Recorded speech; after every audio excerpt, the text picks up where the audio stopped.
Okay, let's begin with this week. We have a double portion. It's Vayakhel and Pekudei, and it's the final two portions, two sections of the book of Exodus. So we're going to close out the book, and then in a few more weeks, we'll actually celebrate the Exodus on Passover. So it kind of all comes together in this amazing way.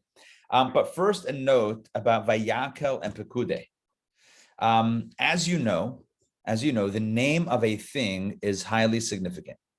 This is something that's true in all areas of life, especially in Judaism, and especially through the lens of Jewish mystical thought as expounded upon by the Rebbe. The Rebbe very often spoke about the names of things, the name of a Torah portion, and why the name of the Torah portion, or how the name of the Torah portion is connected with the larger theme, and why it is the name when other names could have been chosen for it, perhaps. Names are highly significant. Kabbalah teaches, of course, that name is not the essence. There's the essence of who we are, and then there's our name, which is almost that forward-facing part of self, kind of that external handle that other people can hold on to or call, as it were, to get our attention, but it does not necessarily our essence. At the same time, although the name is not the essence, it's symbolic of and reflective of the essence, insofar as a name channels the energy of a soul into that structure, that body, that entity. And so, that being the case, the name of a Torah portion, although it's not necessarily the essence of a Torah portion, but it represents the essence of a Torah portion, which begs the following question when it comes to these Torah portions. Vayakhel and Pekudei, some years are read separately, but in many years they're read together. And in fact, there is an idea that Vayakhel and Pekudei are really one portion that only sometimes are split, but really essentially are one. The question that's asked is, when you look at the names of Vayakhel and Pekudei, they actually seem to represent completely opposite concepts. Vayakhel is like the word kehilah, which means congregation or assembly. So it's about a gathering. It's about a group dynamic, a bunch of people getting together, unifying as one, finding commonality, connection, and community. That's what Vayakhel is. So, in fact, as I'll share my screen soon, but as the first of the two portions opens, it says Vayakhel Moshe. Moses assembled, he gathered the Jewish people, called all the people together as one. Just spoiler alert. Well, why was he gathering them? Well, if you've been paying attention the last few weeks, you know that there's been a lot of conversation from God to Moses, and Moses has not shared any of it yet to the people. God told Moses about the Mishkan, about all the details of the tabernacle and the vessels and the walls and the tapestries and the priests and the priestly obligations and their garments and all of the stuff. 2 portions, 2.5 Torah portions, filled with ideas and instructions that God had told Moses. Moses has yet to convey this to the Jewish people until this Torah portion. But to convey, you have to get people in front of you. So Moses assembles the people, gathers them together. So Vayakhel, Moses gathers them together. Vayakhel means a gathering, a connection, a community, a congregation. And Pekudei, the second of the 2 Torah portions, Pekudei means counting or accounting. And why is the second portion, the second of the 2 named Pekudei?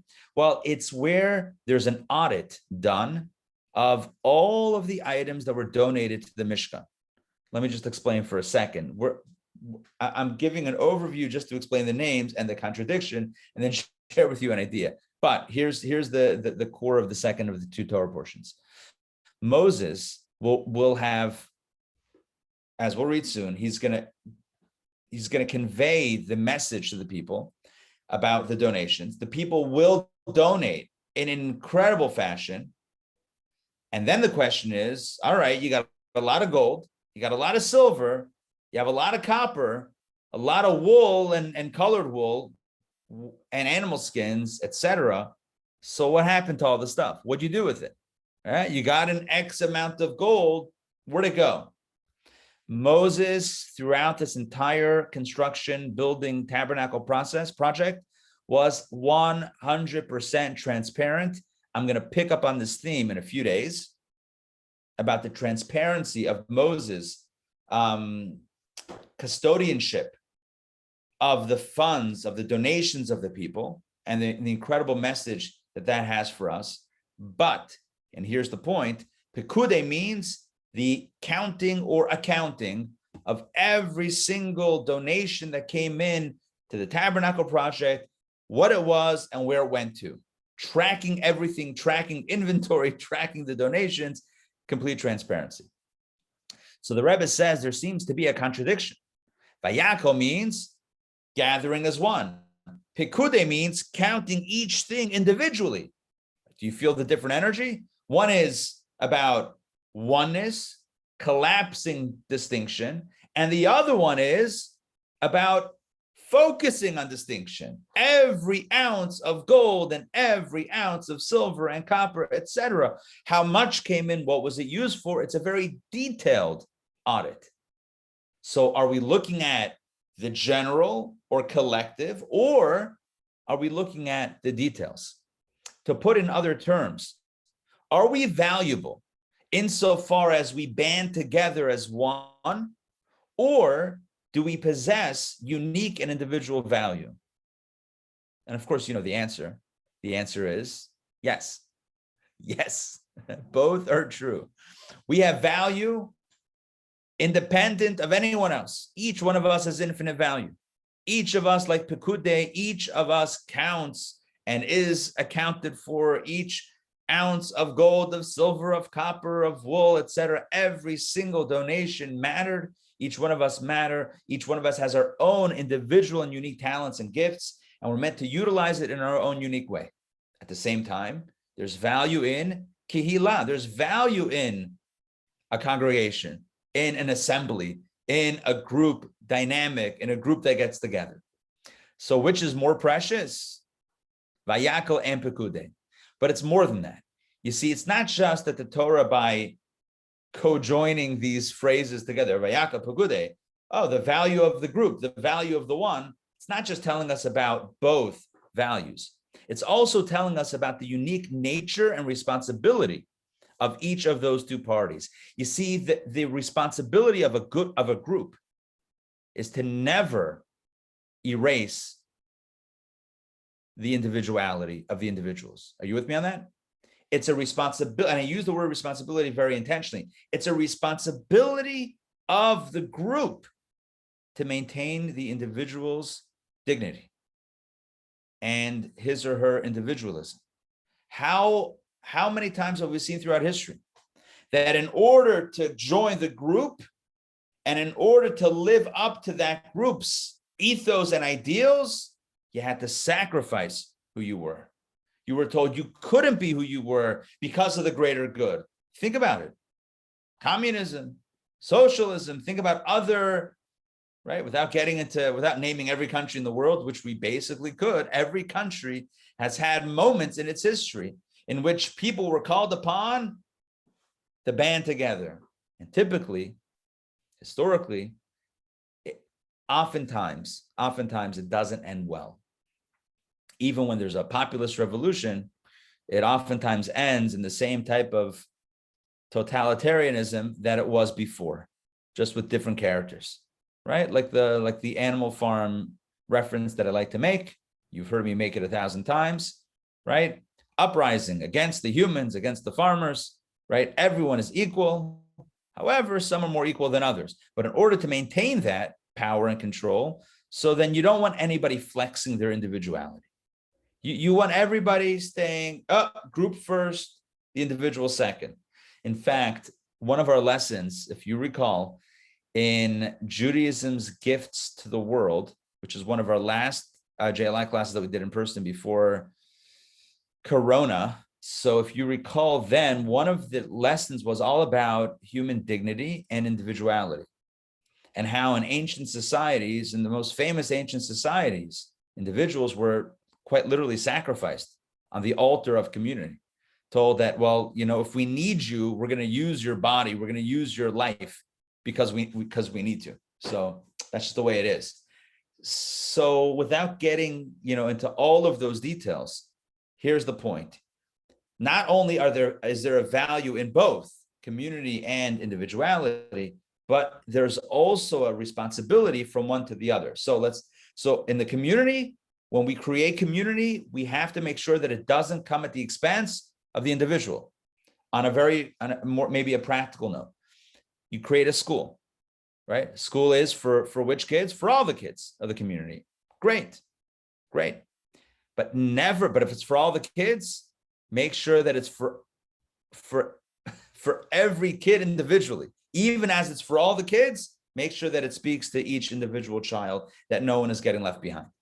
And likewise, it works the other way as well, that although there is power in the individual and there's power in our uniqueness and our diversity, at the same time, we have a responsibility to recognize as well the value of the collective, the value of community, and to band together appropriately as well. All right, I hope that makes sense. Yes, Vayakhel, Pekudei, two completely different terms that are joined together this week and many years as one portion, which we call Vayakhel Pekudei.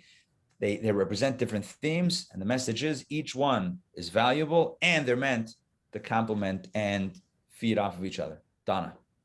I'm in addition to like forced, mind speak, like you were saying, like either the literally sacrifice or other things. But nowadays, when we have more freedoms, in general in society, people are hesitant to really be their own person. It's just for a lot of people, the easiest route is just to do what the group is doing or whatever, and they kind of submerge their individuality. 100%. And I think there is, it's almost like as human beings, we struggle with extremes. Like, so we want to be independent, but if we're independent, then maybe there's no community. And when we realize the value of community, then maybe we suffocate individuality. And I think that latter point is what you're talking about, where we've recognized the values of community and assembly and getting together, living as societies, right? As whole singular societies. And what that has caused is to erase a lot of the individuality. And whether it's overtly or subvertly, whether it's explicit or implicit, whether it's obvious or a little subtle. But you're right, there is a lot of pressure to conform. And even when you look within Judaism, right? Even when you look within Judaism, we come to Shul, right? We assemble in Shul together and we're reading out of the same book. And it might seem like we're stifling individuality. Well, you know, because we've discussed this many times, that it's not meant to be like that. Even if we're in the same space, right? Even if we're holding the same prayer book, it's not meant to be a collective experience. It's meant to be an individual experience shared by many in the same place. And there's a difference between the two. Because what is a collective experience anyway? Right? What is that? Oftentimes you'll hear in studying on the Holocaust that 6 million ceases to be a number that evokes anything. It's too big of a number. 6 million doesn't mean anything.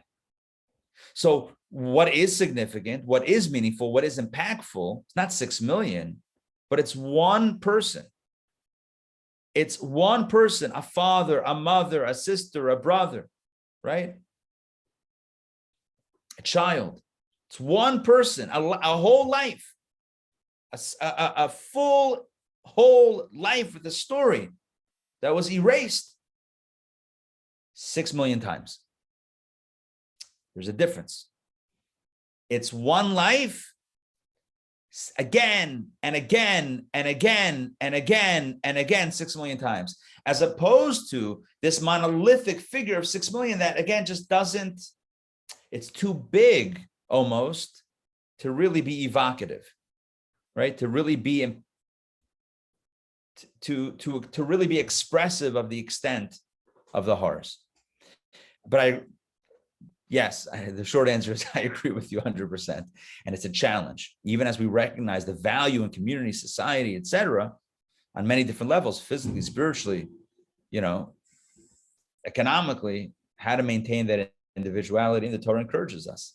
By the way, This was the last Shabbos Farbrengen that the Rebbe gave in 1992. The Rebbe held in 1992 was Vayakhel. Hold on. It might have just been Vayakhel, not Pekudei. I'm not remembering now. It was definitely this week, but I don't remember if it was a double portion or if that year was only Vayakhel. I'd have to look back. 1992, that Monday, the Rebbe had a stroke and essentially did not give a public address. Did not give a public address after that. He passed away in 1994, a few years later. I was in Pittsburgh then. I was in high school in Pittsburgh, and we would go in a few times a year for Shabbat in Crown Heights, in Brooklyn, to be with the Rebbe and the whole situation. That was the Shabbat that we went in. I was at that Farbrengen. Now, was my command of Yiddish, my command wasn't great, and we were standing. The place was packed. There were bleachers. If you ever seen the inside of 770 back in the day, I mean, it was packed, wall to wall, bumper to bumper. You couldn't move in there. And, we were in the back. So I didn't hear every word. I certainly didn't understand every word. But the Rebbe spoke about this concept, Vayakhel and Pekudei, about individuals going out and building communities, right? Another message, how shluchim, right? Go out, individuals, a couple goes out, one person, two people go out. The next thing you know, there's a community. And there's so many different messages. I mean, there's so many different messages that are related, like the power of every individual deed or any individual deed to bring Mashiach, right? Bring global redemption. One good deed, yeah. Because there's an interconnectedness between the big, the macro, and the micro. Between the Vayakhel, the big accomplishment, and the Pekudei. Tipping points, right? Tipping points, scales. Maimonides says we should, every time we're faced with a moral choice, should I do it? Should I not do it? Mitzvah, yeah. Ask yourself the question. Sorry, not ask yourself. Picture that there's a scale, a balanced scale. It's exactly 50-50. One good deed is going to tip the scales for good. One going the opposite way, tips it the opposite way. One is not just one. One is everything. Vayakhel Pekudei. Anyway, all right. All of this is just to explain the names. We haven't even read anything from the Parsha. So, without further ado, talk about yesterday with Kabbalah and coffee. It was similar yes. theme. Right. Yes. Yeah, exactly. Let's jump in. I'm going to share my screen with you. I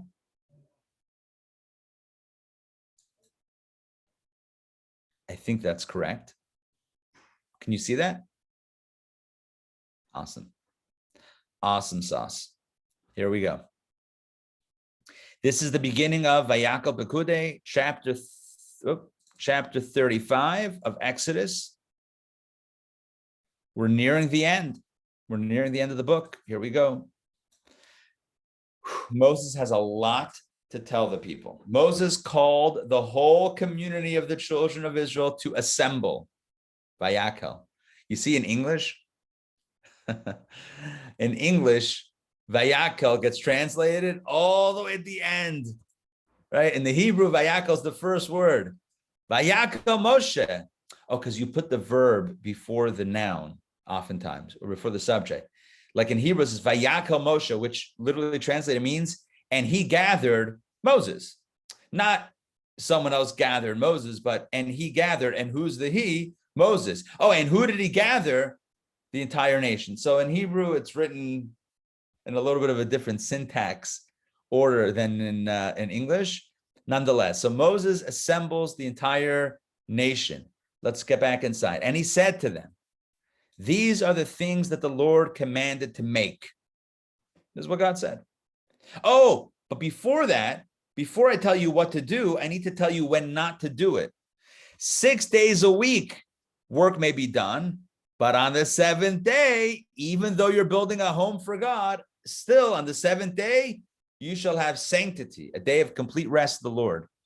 Whoever performs work thereon on this day shall be put to death. A very serious deal here, working on Shabbat, building the tabernacle, etc. You shall not now in addition to work not being done, right? May not do work. In addition, the Torah Moses specifies, you shall not kindle fire in any of your dwelling places on the Sabbath day. So in addition to not doing work, also, FYI, do not light fire. Now, what does work mean? And what's with fire? So our sages tell us, and I think I may have mentioned this last week, there are 39 categories of prohibited work that are derived from the building of the tabernacle, 39 categories of work, including lighting fire, that are prohibited on Shabbat. But fire is specified. Fire is kind of like, there are 39 categories, but let me just highlight the fact that you can't do fire. Why fire? So the sages deal with why was fire specified, even though it is one of the 39. It didn't specify all the categories here. We derive it from the work that was done for the Mishkan, for the tabernacle building.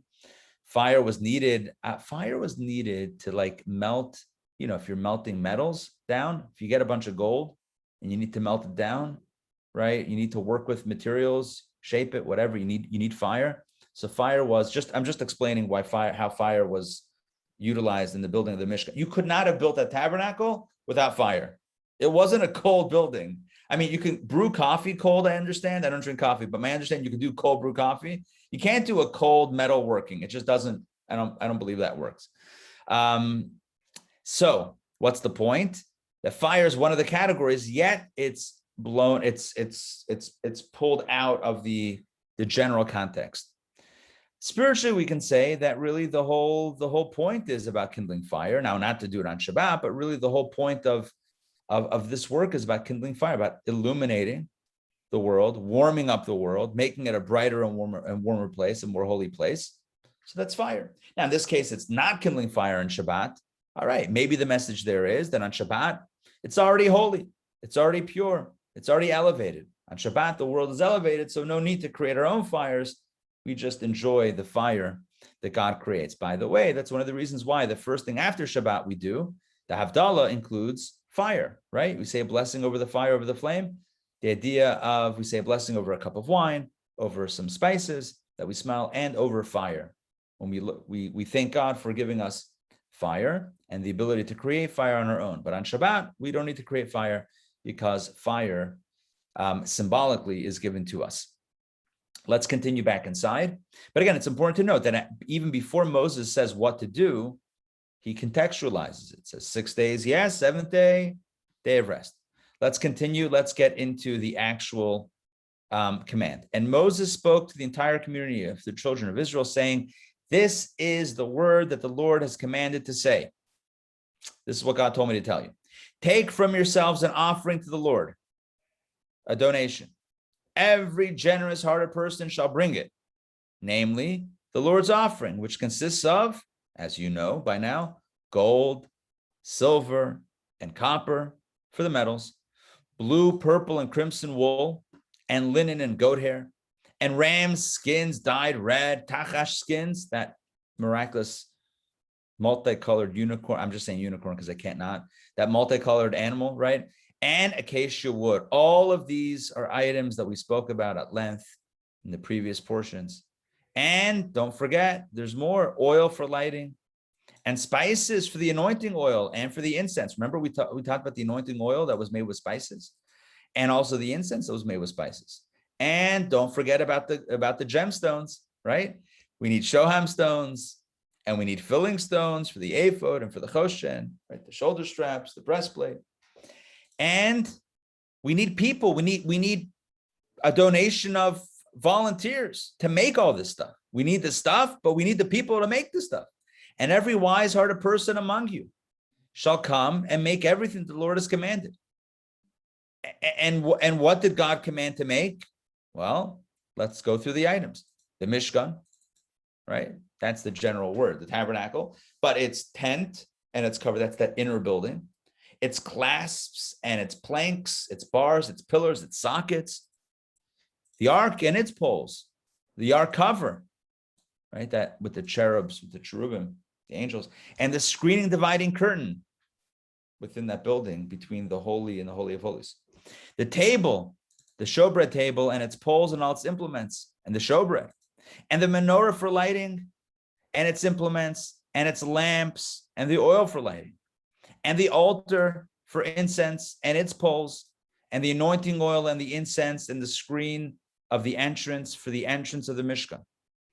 All of that is the building, right? That little covered, enclosed building inside the larger tabernacle square or courtyard was that building. And in that building was a private room with a curtain within which was the ark. And then outside of that, still in the building, were the three things that we mentioned: the menorah, the showbread table, the menorah, the ark for the inner golden incense altar, right? And then, of course, a doorway that closes off that temple, that tent of meeting, that temple building.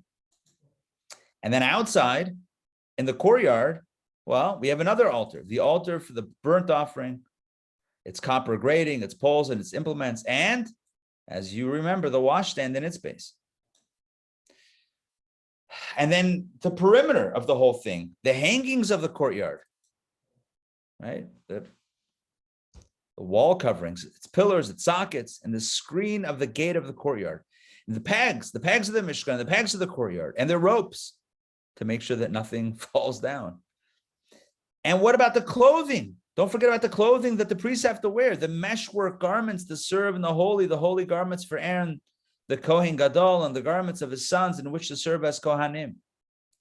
So Moses gives an outline of all that's going to be, all that is needed to be made. So the first thing he does, again, just to literally summarize the summary, Moses calls everybody, tells them about Shabbat, and then jumps in and says, I need two things. I need stuff. I need all this stuff, right?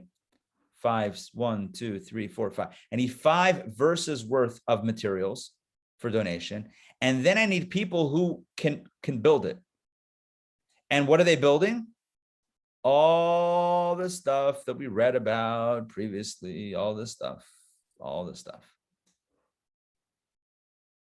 Yeah. So that's what we need. We need stuff. And we need people to make the stuff. Do I have any volunteers? Verse 20.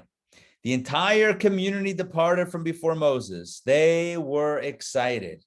That was an assembly. Moses gave them the call. They went back, and boy, did they get busy. Verse 21. Every man whose heart uplifted him came, and everyone whose spirit inspired him to generosity brought the offering of the Lord for the work of the tent of meeting, for all its service, and for the holy garments. The men came with the women, every generous. By the way, Rashi explains, as the men came with the women, that means that the women were the primary donators. The men schlepped along with them. In other words, when you say with, the implication is that the other one is the primary, and the with is the one who tagged along, right? Can I go with you to the store? You were already going. I came with you. So it says the men came with the women to donate. That means the women, I don't have to tell you by now, you know that the women never doubted God in Egypt. They never worshiped. They were the ones that kept the Jewish people going physically. They were the ones who, they never worshiped the golden calf. They never doubted. And when Moses puts out the call, they were the first ones to donate. So the men came with the women. Every generous-hearted person brought bracelets and earrings and rings and buckles, all kinds of golden objects. And every man who waved a waving of gold to the Lord, it just means they brought in, baskets and wave offerings, if you will, of gold. And every man with whom was, by the way, man here is not necessarily gender specific. It just means human, every person. And that, when it says before men and women, it's anashim and nashim, right? Anashim, man, nashim, women. But here it says ish. Ish here is not necessarily gender specific. Ish is person. So before it was saying men and women, but ish means person. So I'll read man just to not be, just to not make it confusing, but just know this is referring to everybody. And every man with whom was found, oh, sorry, Donna, go ahead. So there's all this jewelry. Is that the jewelry that came down with manna from heaven? Oh, could be, or the stuff that they took from Egypt. Remember, they Oh, cleaned that out they the took goods. from Egypt, right? Yeah. And remember, our sages tell us that when the Egyptians were chasing the Jews against the sea into the sea, right, they had adorned their chariots with gold and jewelry and gems and stone and all that stuff. Why? They wanted to go with with full force, with full, I don't know what you would call it, with full grandeur.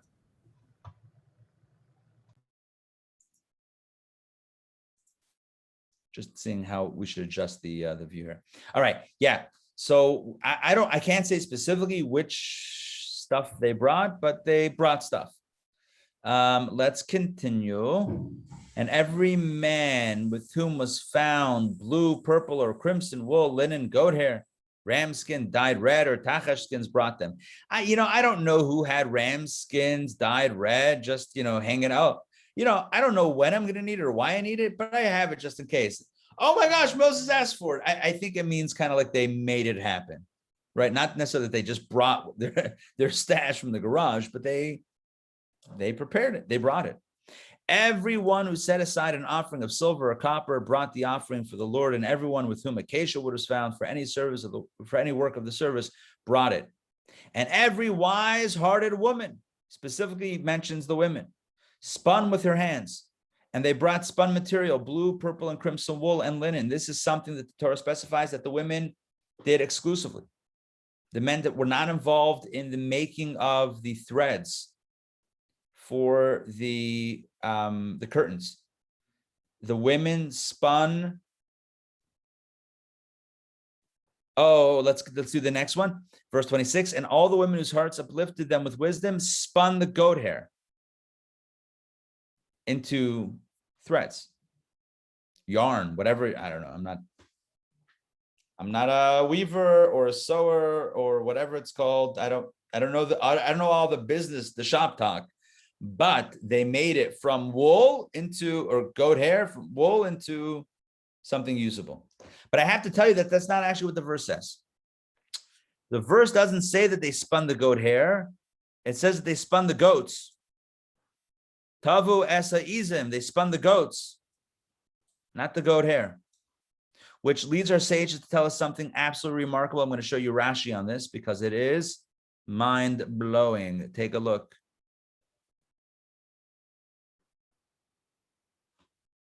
Rashi says, spun the goats. This constituted a superior skill. For the women spun it on the backs of the goats. They were making it, again, I don't know exactly the process, but they were making it into usable thread, material, whatever, while still connected to the goats. Why? You ready for this? Why? The Rebbe explains something beautiful. Because while it's still connected to the goats, it's softer, it's more supple, and you get a better material. And if you're building a home for God, you do it the best way. And obviously they did it in a way that didn't cause pain to the animals. Not like they were like sitting on the back of the goats. They did it in a way where the animals were comfortable, because you're not allowed to cause any. There's like over a dozen different prohibitions in Torah against harming animals in any way. So certainly they didn't give the animal pain. The reason why they did it this way, even though they could have sheared the wool and then done it from there, they did it in a beautiful way, because if you're building a mishkan, you go all out. You do it right. Let's continue. And the princes, the Nesiim, they brought the Shoham stones. Who donated the bling? You might have wondered all this time, who donated the stones? It was the princes of the tribes, the leaders of the 12 leaders, 12 tribes, 12 stones. Think about it. The stone corresponded, right? There were 12 stones for the 12 tribes.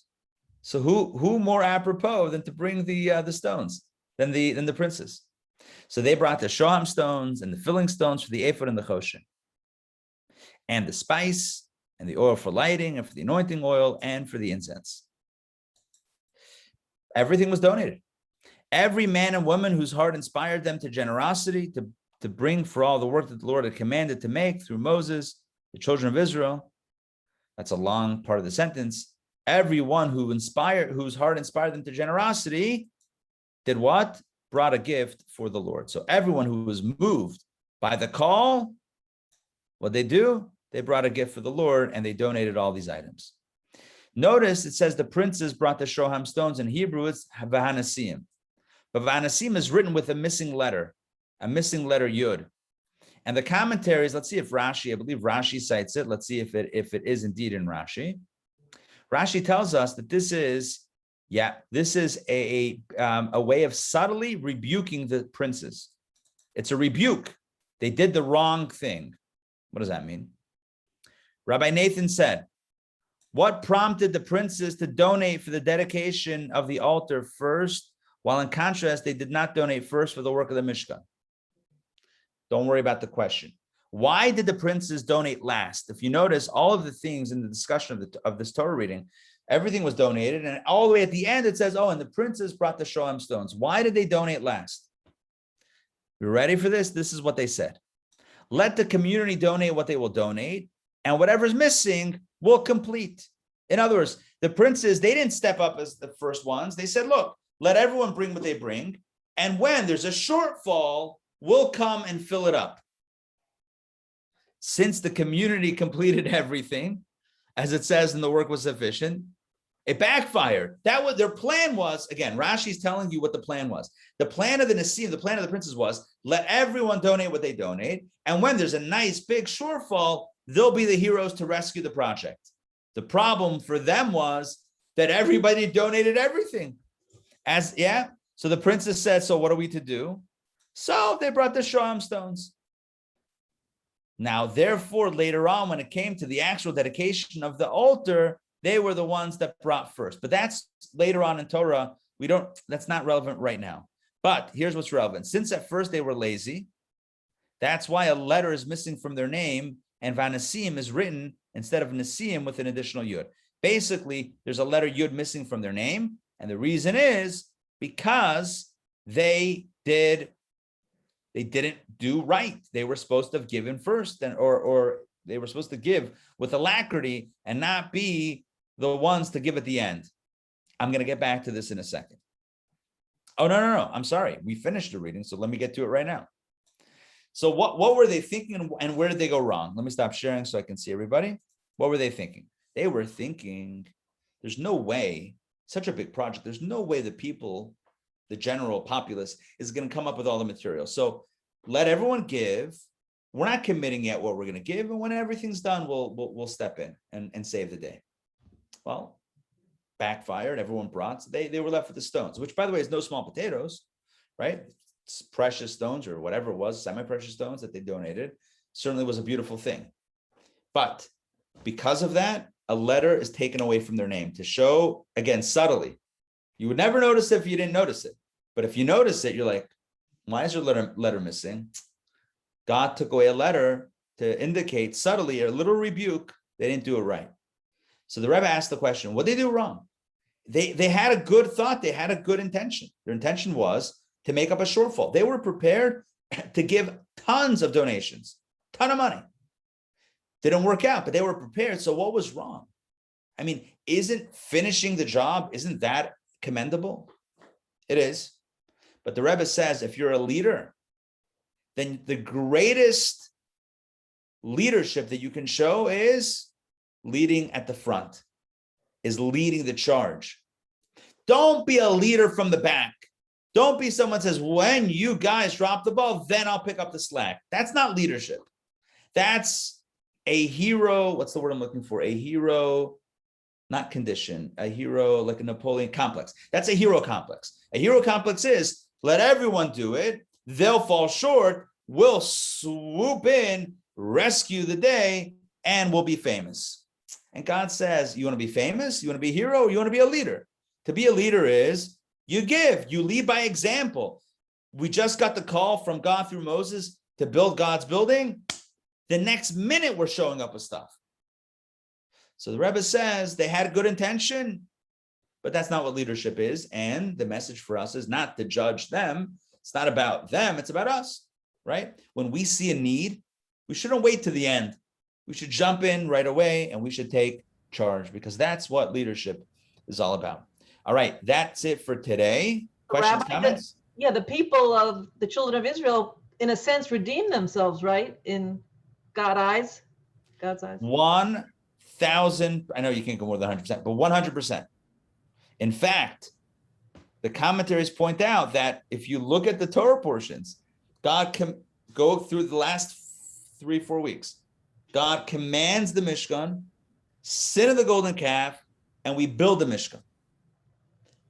Now, chronologically, there's a big debate as to when exactly everything came down in real time. But who needs real time when you have Torah time? The way we read it is God's command, the breach, the sin, and then the building. And yeah, seen through that lens of the Torah chronology, it seems very clear that the building of the Mishkan and the donating of the gold and the other items is what we would call a tikkun, a rectification, a repair of their commission of the act of the golden calf. So in a very similar way, right?